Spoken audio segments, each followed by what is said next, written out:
Hello everyone, welcome to Krishnatre classes. हम लोगों का वेक्टर हम लोग डिस्कस कर रहे थे। लास्ट क्लास में हम लोगों ने स्केलर प्रोडक्ट डिस्कस कर लिया था। डॉट प्रोडक्ट, स्केलर प्रोडक्ट या डॉट प्रोडक्ट हमने डिस्कस कर लिया था, जिसमें हमने देखा था कि ए डॉट बी आपका ए बी कॉस थीटा के बराबर होता है। उसकी कुछ प्रॉपर्टीज़ देखी थी कि वो कम्यूटेटिव होता है, डिस्ट्रीब्यूटिव होता है। फिर हमने डॉट प्रोडक्ट कैसे करेंगे ये भी देखा था। आज जो हम लोग डिस्कस करने वाले हैं, आज हम लोग वेक्टर प्रोडक्ट डिस्कस करेंगे। हमने जब मल्टीप्लिकेशन ऑफ वेक्टर स्टार्ट करा था तो तभी डिस्कस करा था कि हमारे जो प्रोडक्ट होते हैं वेक्टर प्रोडक्ट, वो दो तरीके के होते हैं, एक डॉट प्रोडक्ट, दूसरा वेक्टर प्रोडक्ट या क्रॉस प्रोडक्ट। अगर मेरी दो क्वांटिटी मल्टीप्लाई करके मुझे स्केलर क्वांटिटी देती हैं तो वो मेरा स्केलर प्रोडक्ट कहलाता है। और अगर दो क्वांटिटी मल्टीप्लाई होने के बाद, दो वेक्टर क्वांटिटी मल्टीप्लाई होने के बाद मुझे वेक्टर क्वांटिटी देती हैं तो वो वेक्टर प्रोडक्ट कहलाता है। वेक्टर प्रोडक्ट को ही मैं क्रॉस प्रोडक्ट बोलता हूँ। तो आज हम लोग चलते हैं आगे और अपना वेक्टर प्रोडक्ट को कंटिन्यू। तो वेक्टर प्रोडक्ट का जो फॉर्मूला होता है वो होता है, अगर दो हम वेक्टर कंसिडर करें ए बी, तो ये बनेगा ए बी साइन थीटा। ठीक है। अब क्योंकि ये आपको एक वेक्टर क्वांटिटी दे रहा है, मान लो कोई सी वेक्टर क्वांटिटी दी इसने क्रॉस होने के बाद, तो ये वेक्टर क्वांटिटी तो इसके पास कोई डायरेक्शन होगा, तो वो डायरेक्शन हम क्या करेंगे, यहाँ पे एक यूनिट वेक्टर लगा देंगे एन कैप। अब ये जो एन कैप है ना, एन कैप आपका क्या है, एन कैप आपका यूनिट वेक्टर है जिसका डायरेक्शन क्या है, perpendicular to the plane of A B. A B जिस प्लेन में लाई कर रहे हैं ना, सपोज करो कि आपका वेक्टर ए है ये और ये है वेक्टर बी, दोनों के बीच में एंगल है थीटा। ये वेक्टर ए है, ये वेक्टर बी है। तो जो आपका डायरेक्शन आ रहा है ना सी वेक्टर का, जो इन दोनों क्रॉस करने के बाद मिला मुझे, ए क्रॉस बी को करने के बाद A B sine theta, n cap. N cap क्या है, जिस प्लेन में आपका ए और बी लाई कर रहे हैं ना, उसके परपेंडिकुलर जो वेक्टर होगा वो है आपका इसका डायरेक्शन। मतलब ऐसे, जैसे मेरा पेन रखा हुआ है, ठीक है, ये एक प्लेन में लाई कर गए दोनों, और आपका तीसरा सी वेक्टर आपका परपेंडिकुलर होगा इन दोनों के प्लेन के, तो इसको मिल गई डायरेक्शन। अब इसका मैं फाइंड कैसे करूंगा डायरेक्शन, तो देखो डायरेक्शन फाइंड करने का तरीका ये है कि जिस डायरेक्शन में आप एंगल मेजर कर रहे हो ना, जैसे ए से बी की तरफ जा रहा हूं, तो उसी डायरेक्शन में आप अपनी फिंगर कर्ल करोगे और फिर थंब को ऊपर करोगे, तो आपका थंब जिस डायरेक्शन में आएगा ना, वही आपका इसका डायरेक्शन होगा जो रिजल्टेंट इनका मिल रहा है। ये देखो ये जा रहा है और ये मैंने इस तरीके से कर्ल कर लिया, तो कहाँ आ गया, ये अपवर्ड डायरेक्शन में आ गया, जो मैं आपको बता रहा था ऐसे। ठीक है, तो ये हो गया इसका डायरेक्शन। अब इसकी होती हैं कुछ प्रॉपर्टीज, जैसे हमने लास्ट देखा था डॉट प्रोडक्ट क्या होता है, कम्यूटेटिव होता है, लेकिन आपका क्रॉस प्रोडक्ट कम्यूटेटिव नहीं होता। कम्यूटेटिव नहीं होने का मतलब है कि आपका ए क्रॉस बी की वैल्यू बी क्रॉस ए के बराबर नहीं होगी। वहां पर A dot B B dot A के बराबर था, यहाँ पे A cross B cross A के बराबर नहीं है। क्यों नहीं है वो भी देख लेते हैं। देखो जब ए क्रॉस बी कर रहा हूं तो ए ये रहा, बी ये रहा, एंगल है थीटा, तो कितना आ गया, ए बी साइन थीटा। जब बी क्रॉस ए करूंगा तो मैंने लास्ट लेक्चर में डॉट प्रोडक्ट के टाइम पे बताया था कि बी से ए की तरफ जा रहा हूं, तो बी से ए की तरफ जाने में दो तरीके हैं, या तो ऐसे या ऐसे जाऊं। देखो अगर ऐसे जा रहा हूं तो एंगल दिख ही रहा है 360 माइनस थीटा है। अगर ऐसे जाऊंगा तो कितना हो जाएगा, अगर इस डायरेक्शन में एंटी क्लॉक में थीटा है तो क्लॉकवाइज में कितना हो जाएगा, माइनस थीटा। तो ये भी आप लोगों को मालूम है कि साइन माइनस थीटा कितने के बराबर होता है, माइनस साइन थीटा के। हमने फिलहाल यहाँ 360 माइनस थीटा लिया, कैसे भी कर सकते हो आप, चाहो तो ऐसे आ जाओ क्लॉकवाइज, या अगर एंटी क्लॉकवाइज ही चलना है तो एंटी क्लॉक में 360 माइनस थीटा हो जाएगा। तो 360 minus theta, sine 360 minus theta होता है आपका माइनस साइन थीटा, तो यहाँ आ गया एक माइनस। तो अब आपका ए क्रॉस बी और बी क्रॉस ए बराबर आ रहे हैं क्या, नहीं, यहाँ पॉजिटिव है यहाँ नेगेटिव। हम कह सकते हैं डायरेक्शन दोनों की अलग अलग है, तो ए क्रॉस बी क्रॉस ए के बराबर नहीं है। ठीक है, अगली प्रॉपर्टी आती है डिस्ट्रीब्यूटिव। तो क्रॉस प्रोडक्ट आपका डिस्ट्रीब्यूटिव होता है प्रोवाइडेड, यहां पर कंडीशन ये है कि आपका ऑर्डर चेंज नहीं होना चाहिए। जैसे ए क्रॉस ब्रैकेट बी प्लस सी लिखा है, तो आप इसको ए क्रॉस बी प्लस ए क्रॉस सी ही लिखोगे, इसको सी क्रॉस ए या बी क्रॉस ए नहीं लिख सकते जिस ऑर्डर में दिख रहा है। अगर बाई चांस मान लो ये ऐसे होता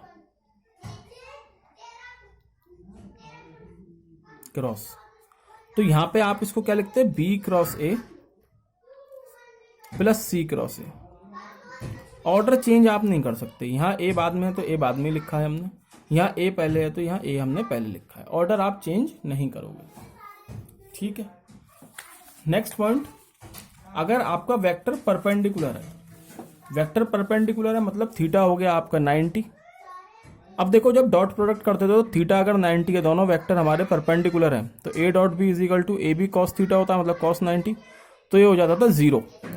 लेकिन यहां पर क्या है, तो डॉट प्रोडक्ट में जब हमारे दो वेक्टर परपेंडिकुलर होते हैं तो डॉट प्रोडक्ट आता है 0। लेकिन क्रॉस प्रोडक्ट में क्या है, आपका साइन थीटा आता है, तो थीटा की जगह 90 आ जाएगा, तो साइन 90 क्या होता है 1, तो यहाँ क्या हो जाएगा मैग्नीट्यूड का प्रोडक्ट सीधे। तो ए क्रॉस बी आपका ए बी के बराबर होगा अगर थीटा 90 है। अगर मेरे वेक्टर पैरेलल है, पैरेलल होने पर थीटा हो जाता है 0, तो डॉट प्रोडक्ट में क्या होता था A dot B is equal to A B cos 0, यानी कि ए बी हो गया। अब यहाँ पे क्या होगा, साइन 0 0 होता है तो यहाँ 0 हो जाएगा। अगर मेरे वेक्टर पैरेलल हैं तो उनका जो क्रॉस प्रोडक्ट आएगा वो 0 आएगा, ठीक। सिमिलरली हमने एक चीज देखी थी कि अगर मैं डॉट प्रोडक्ट में उसी वेक्टर का मल्टीप्लाई कर दूं सेम इटसेल्फ से cos 0, तो क्या आता था, ए स्क्वायर आता था, उसके मैग्नीट्यूड का स्क्वायर। यहां पे देखो, यहां पे उल्टा हो जाता है। यहां अगर मेरा मैं क्रॉस प्रोडक्ट कर रहा हूं वेक्टर का उसी के साथ, तो आंसर आएगा 0, आंसर आएगा 0। क्यों, क्योंकि थीटा होगा 0 डिग्री और साइन 0 होता है 0, इसलिए अगर मैं किसी वेक्टर का उसी के साथ क्रॉस प्रोडक्ट करता हूं तो आंसर आएगा 0, ठीक। अब समझो, अब जो है अगला पॉइंट वो है important, cross product of orthogonal vectors. Cross product of orthogonal vectors, जैसे उसमें देखा था हमने, क्या देखा था, आई डॉट आई 1 होता है, जे डॉट जे 1 होता है, के डॉट के 1 होता है, बाकी आई क्रॉस जे 0 होगा, जे क्रॉस आई 0 होगा, क्योंकि वो परपेंडिकुलर हो जाते हैं, कॉस 90 0 हो जाता है। ये डॉट प्रोडक्ट में हमने डिस्कस करा था। अब हम करते हैं cross product of orthogonal vector, तो वही केस बनेंगे इसमें भी, आई क्रॉस आई, जे क्रॉस जे और के क्रॉस के। देखो अब ये चीज मुझे बताने की जरूरत तो नहीं है, वेक्टर का उसी के साथ मल्टीप्लाई कर रहा हूं, तो अभी ऊपर देखा है, अगर उसका उसी के साथ मल्टीप्लाई करूंगा, वेक्टर का क्रॉस प्रोडक्ट करूंगा तो आंसर 0 आएगा। तो इसका मतलब आई क्रॉस आई हो, जे क्रॉस जे हो या के क्रॉस के हो, सबका आंसर 0 हो जाएगा, ठीक है।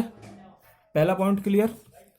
दूसरा केस क्या बनता है, इनका आपस में मल्टीप्लाई, मतलब आई क्रॉस जे क्रॉस के और के क्रॉस आई, के क्रॉस आई।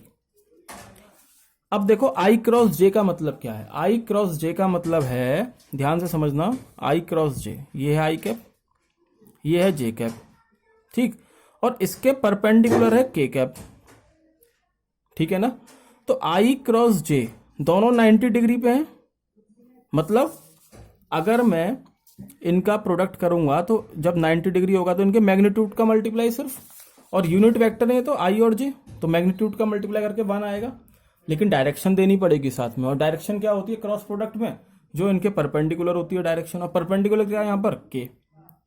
समझ में आया, एक बार और सुनो, प्रॉपर्टी देखो ध्यान से, सारी प्रॉपर्टी का खेल।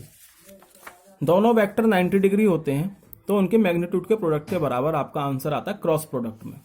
अब आई और जे का क्रॉस प्रोडक्ट कर रहा हूं तो दोनों कितने पे, 90 डिग्री पे, और इनका मैग्नीट्यूड कितना आता है, यूनिट वेक्टर ही तो है, तो सबका मैग्नीट्यूड 1 होता है, तो मैं ये क्या आएगा, i cross j into is equal to 1। अब 1 तो आ गया, लेकिन डायरेक्शन भी तो देना है। अभी देखा था पहला पॉइंट कि यहाँ हमें वेक्टर क्वांटिटी मिलती है तो हमें डायरेक्शन देना जरूरी है, और डायरेक्शन क्या होता है, वो यूनिट वेक्टर जो इन दोनों के प्लेन के परपेंडिकुलर होगा। आई और जे का प्लेन तो ये वाला हो गया, इनके परपेंडिकुलर कौन सा आ रहा है, के आ रहा है, तो 1 इंटू के मतलब के कैप, बस सिंपल। सिमिलरली जब आप जे क्रॉस के करोगे तो जे क्रॉस के, जे और के बीच में एंगल 90 डिग्री, तो मैग्नीट्यूड का मल्टीप्लाई जो कि 1 आएगा, और डायरेक्शन क्या होगा आई कैप के बराबर, तो आई कैप आ गया। सिमिलरली के क्रॉस आई करोगे तो ये आ जाएगा जे कैप। ठीक है, एक तो तरीका ही है समझने का। एक तरीका और है कि हम क्या करते हैं कि एक सर्किल बना लेते हैं, ठीक है, और हम इसमें एंटी क्लॉकवाइज चलते हैं, आई, जे और के। ठीक है, अब देखो मैं आई क्रॉस जे कर रहा हूं, आई क्रॉस जे करूंगा तो के कैप मिलेगा मुझे एंटी क्लॉकवाइज चलने पे। क्या चलने पे? Anti clockwise. ये याद रखना है, एंटी क्लॉकवाइज ही चलूंगा। एंगल हमेशा एंटी क्लॉकवाइज मेजर करते हैं ना। तो आई क्रॉस जे, आई क्रॉस जे क्या मिल गया? के मिल गया। जे क्रॉस के, जे क्रॉस के क्या मिला? आई मिल गया। के क्रॉस आई, के क्रॉस आई क्या मिला? जे मिल गया। इस तरीके से करते हैं, जो तुम्हें सही लगा वो मेथड तुम अप्लाई कर सकते हो। अब देखो इसमें एक चीज और है, ये आई क्रॉस जे है, इसकी जगह अगर मैं जे क्रॉस आई लिख दूं तो जे क्रॉस के की जगह मैं के क्रॉस जे लिख दूं और के क्रॉस आई की जगह मैं आई क्रॉस के लिख दूं तो आंसर क्या आएगा, ये हमें देखना है। तो देखो भाई, इसके लिए भी समझने के लिए दो तरीके हैं। एक तो ये है कि अभी अभी हमने देखा कि ये कम्यूटेटिव नहीं होता, वेक्टर क्रॉस प्रोडक्ट, मतलब ए क्रॉस बी क्रॉस ए के बराबर नहीं है। ये ए क्रॉस बी मान लो आई क्रॉस जे क्रॉस आई, वही चीज आ रही है। तो कितने के बराबर आता है? नेगेटिव साइन आ जाता है extra. A B sine theta ये भी आ रहा है, ये भी आ रहा है, लेकिन एक नेगेटिव साइन आ गया। तो क्या मैं इस जे क्रॉस आई को माइनस के कैप लिख सकता हूं? क्योंकि आई क्रॉस जे क्या है? के है। सिमिलरली जे क्रॉस के आई है तो इसको आई कैप लिख सकता हूं माइनस का, और के क्रॉस आई जे है तो ये आई क्रॉस के क्या आ जाएगा? माइनस का जे कैप। या तो ऐसे देख लो, या तो मैं एक तरीका और है कि जे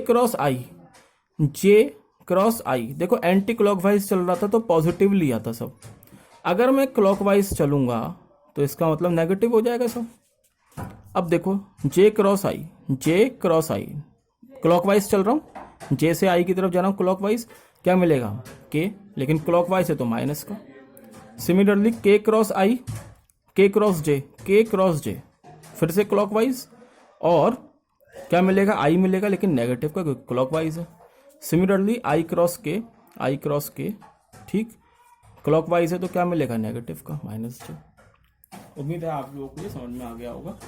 अगर कोई भी डाउट है तो कमेंट सेक्शन में आप कमेंट करके डाउट क्लियर कर सकते हैं, या आप दोबारा इस वीडियो को रिपीट करके भी देख सकते हैं, समझ में आ जाएगा, ज़्यादा टफ चीज नहीं है। अब देखना हमें vector product of two vectors, दो वेक्टर का प्रोडक्ट। देखो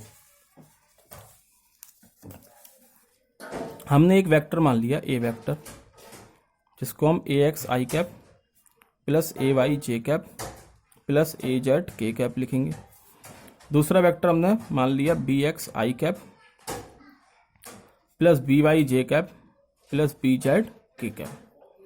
अब अगर मुझे इसमें ए क्रॉस बी निकालना है तो देखो क्या करते हैं हम, डिटर्मिनेंट मेथड अप्लाई करेंगे। डिटर्मिनेंट मेथड सीख लेते हैं। यहाँ पर सबसे पहले तो मैं आई जे और के को टॉप पे लिख दिया, ठीक है। अब मुझे पहले क्या लिखना है? ए क्रॉस बी है ना, तो पहले ए लिखूंगा, ए के सारे जो कंपोनेंट है उनको लिख दूंगा। आई वाला कौन सा? ए एक्स है तो आई के नीचे आ गया, जे के संग ए वाई है तो ए वाई आ गया, के संग ए जेड है तो ए जेड आ गया। सिमिलरली बी वाले के संग आई वाले में क्या है? बी एक्स, जे वाले में बी वाई और के वाले में बी जेड, ठीक है।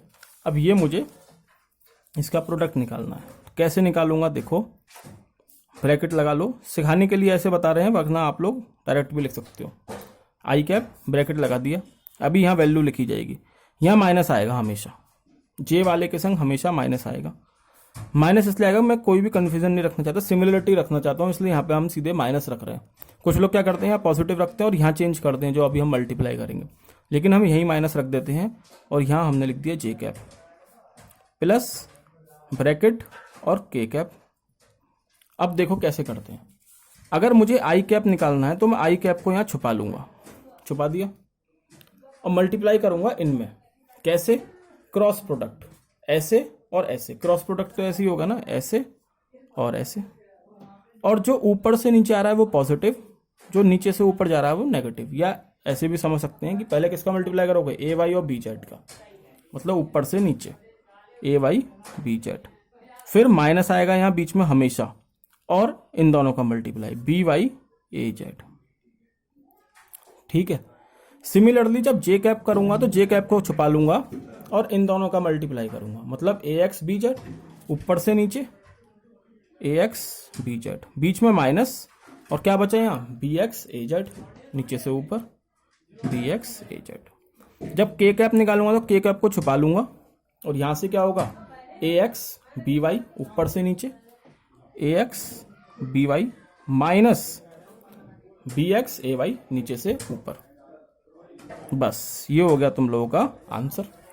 तो आप लोग ऐसे करोगे क्रॉस प्रोडक्ट को सॉल्व। एक बार और सुनो, यहां पे माइनस आएगा, ठीक है, जे कैप के संग माइनस आएगा यहां पर, और बाकी दोनों के पास पॉजिटिव है बाहर, बीच में हमेशा नेगेटिव आएगा। ठीक, अब जे वाला निकालना तो जे वाले को छुपा लो, ऊपर से नीचे मल्टीप्लाई करो ए वाई बी जेड, और नीचे से ऊपर करो माइनस बी वाई ए जेड, माइनस बी वाई ए जेड। जे कैप निकालना, जे कैप को छुपा लो, ऊपर से नीचे मल्टीप्लाई ए एक्स बी जेड, और नीचे से ऊपर बी एक्स ए जेड, माइनस बीच में आएगा। के कैप निकालना है, के कैप को छुपा लो, a x b y minus b x a y. ठीक है, इस तरीके से करते हैं। ठीक, तो ये आपकी प्रॉपर्टी हो गई क्रॉस प्रोडक्ट की। इसमें अगला है कि अगर मुझे पैरेललोग्राम का एरिया निकालना हो, मान लो पैरेललोग्राम कैसे बनता है वेक्टर से, हम लोग देख चुके हैं पहले। ये कोई वेक्टर ए है, बी है, ये मान लो कोई वेक्टर ए है, तो पैरेललोग्राम कैसे बनेगा? ऐसे बनेगा, यही तो पैरेललोग्राम है। इसका अगर मुझे एरिया निकालना है तो मैं क्या करूंगा? ए क्रॉस बी करूंगा और उसका मैग्नीट्यूड निकाल दूंगा। तो ये हो गया आपका area of parallelogram by two vector, A cross B का मैग्नीट्यूड। और अगर मुझे एरिया ऑफ ट्राइंगल निकालना है तो ध्यान से देखो, एरिया ऑफ ट्राइंगल क्या है? इसका आधा, यही तो एरिया ऑफ ट्राइंगल है, यही ट्राइंगल बन गया। तो एरिया ऑफ ट्राइंगल आपका क्या होगा? ए क्रॉस बी का मैग्नीट्यूड डिवाइड बाई 2। ठीक है, ये छोटे से दो फॉर्मूले। बस अब एक क्वेश्चन देखेंगे क्रॉस प्रोडक्ट पे ही, और इस लेक्चर को हम फिनिश करेंगे। यहाँ पर देखो हमारे पास दो वेक्टर गिवन है, माइनस आई, ए वेक्टर गिवन है माइनस आई प्लस 2j प्लस के, बी वेक्टर गिवन है आई माइनस 5j प्लस 6k। मुझे ए क्रॉस बी निकालना है और magnitude of A cross B निकालना है। ठीक, तो ए क्रॉस बी निकालना तुम्हारे लिए मेन है, मैग्नीट्यूड तो तुम लोग निकाल लोगे, सीख गए होगे अब तक। तो मैं क्रॉस प्रोडक्ट देखो, ए क्रॉस बी, मैंने क्या बोला? आई जे के ऊपर लिख लो। चलो मैं करके दिखाता हूं। देखो ए क्रॉस बी निकालना है, ठीक है, डिटर्मिनेंट का साइन, ऊपर आई कैप जे कैप और के कैप लिख लिया। अब ए वाला वेक्टर लिख दो पहले, क्या क्या है? -1 2 और 1, कुछ नहीं लिख रहा तो इसका मतलब 1 है, -1 2 और 1, और यहाँ क्या है? 1 -5 और 6, 1 -5 और 6। अब मैंने क्या बोला था? ब्रैकेट लगा दिया, आई कैप, माइनस आएगा जे कैप के संग, माइनस लगा दिया, माइनस जे कैप, प्लस प्लस आएगा बाकियों के संग, और एक के कैप। अब देखो आई निकालना है ना, आई कैप, तो आई कैप को छुपा लो, इसका इससे मल्टीप्लाई ऊपर वाले का नीचे वाले से, मतलब 2 × 6, 2 × 6, बीच में माइनस का साइन, और नीचे वाले का ऊपर वाले से, मतलब -5 × 1। ये माइनस तो आएगा ही आएगा। अब यहाँ पे माइनस है या नहीं है वो तुम्हें देखना है। यहाँ पे है तो हम क्या लिखेंगे इसको? -5 × 1। प्रैक्टिस में आ जाएगा तो इतना करने की जरूरत नहीं, डायरेक्ट भी लिख सकते हो। जे कैप निकालना, जे को छुपा लो, तो -1 का 6 से मल्टीप्लाई, ऊपर वाले का नीचे से, माइनस साइन आएगा ही, नीचे वाले का ऊपर से, 1 × 1, 1 × 1। के कैप निकालना, के कैप को छुपा लो, -1 × -5, ऊपर वाले का नीचे वाले से, माइनस साइन आएगा ही, और 1 का 2 से, नीचे वाले का ऊपर से, 1 का 2 से। ठीक है, तो कितना आ गया? 12, -5 × 1 -5, बाहर माइनस पहले से तो प्लस हो जाएगा, माइनस, और ये क्या? -6 -1 जे कैप, प्लस का 5 माइनस का 2 के कैप, तो कितना आ गया? 17 आई कैप प्लस का 7 जे कैप, अंदर माइनस बाहर माइनस प्लस हो जाएगा, प्लस 3 के कैप। ये आ गया आपका ए क्रॉस बी का answer, 17i plus 7j plus 3k। अब अगर इसका मैग्नीट्यूड निकालना है तो आप इसका अंडर रूट, इनका स्क्वायर और इनको ऐड कर दो, 17 का स्क्वायर, 7 का स्क्वायर, 3 का स्क्वायर, सॉल्व करोगे अंडर रूट 347 आंसर आ जाएगा। तो ये आपका हो गया cross product finish. Cross product की जो थ्योरी थी या जो बेसिक था, कंसेप्ट था, वो हमने आपको समझा दिया है और डॉट प्रोडक्ट भी हम आपको समझा चुके हैं। अब जो हमारा बचा है इस चैप्टर में वेक्टर में बेसिकली, तो वो हमें करने हैं इसकी क्वेश्चन प्रैक्टिस। तो नेक्स्ट लेक्चर में जो हम लोग मिलेंगे वो इनके क्वेश्चंस के साथ मिलेंगे, इनके क्वेश्चंस सॉल्व करना सीखेंगे।